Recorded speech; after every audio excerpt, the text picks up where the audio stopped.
আর দেখো আমার মেয়ের অবস্থা, এই যে আমার সোনা মা, এই মিষ্টি, এগুলো সব আমাদের পাড়ার। আগের দিন সোনামা ওর পাপার সাথে যে বেলুনগুলো কিনে এনেছিল ওগুলোতে আজকে মিষ্টি জল ভরছে। আর দেখো পুরো ভালোভাবে জল ভরতেও পারছিল না মিষ্টি। তো আমি মিষ্টিকে আর সোনামাকে বলেই দিছি যে কারোর গায়ে কিন্তু বেলুনের জল ফেলবে না, তোমরা নিজেরাও নিজেদের গায়ে মারবে না, আর যদি খেলতে হয় তো মাটিতে তোমরা বেলুনগুলো ফাটাবে। তো ওরা দুজন কিন্তু আমার কথা শুনেছে। মিষ্টি সোনামা সবাই মিলেই মাটিতে বেলুনের জলগুলো ফাটাচ্ছিল, আর ওগুলোতে ওরা আনন্দ পাচ্ছিল। কিন্তু অনেকে অনেকে আছে না যে কালার ভালোবাসে না বা কারোর প্রবলেম হয় ইচিংয়ে, তো ওর জন্যে আর কি বারণ করা। তারপরে দিবাকর দোকান থেকে সবার জন্য চিপস নিয়ে আসছিল।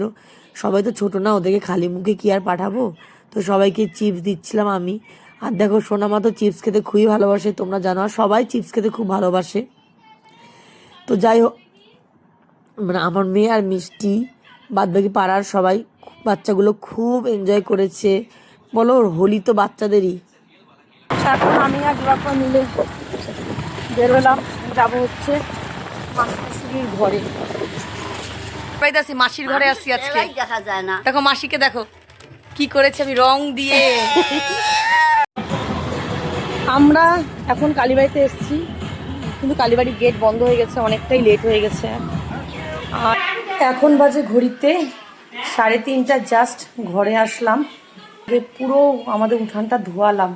আমাদের যে সামনের দিকে যে করিডোরটা ওটা পুরো আবির ছিল, যেহেতু বাইরে গেলে আবার কাদা লাগবে, ওই কারণে পুরো ধোয়ালাম, না হাঁপাচ্ছি।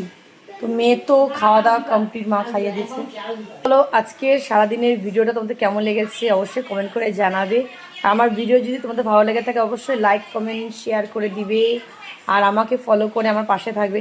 আর সবথেকে ভালো লাগে কি, ওরা আমার মেয়ে মিষ্টি, ওরা যে এত ভালোভাবে, বিশেষ করে আমার মেয়ে আর মিষ্টি, এরা দুজন এত খেলেছে পুরো রং শেষ।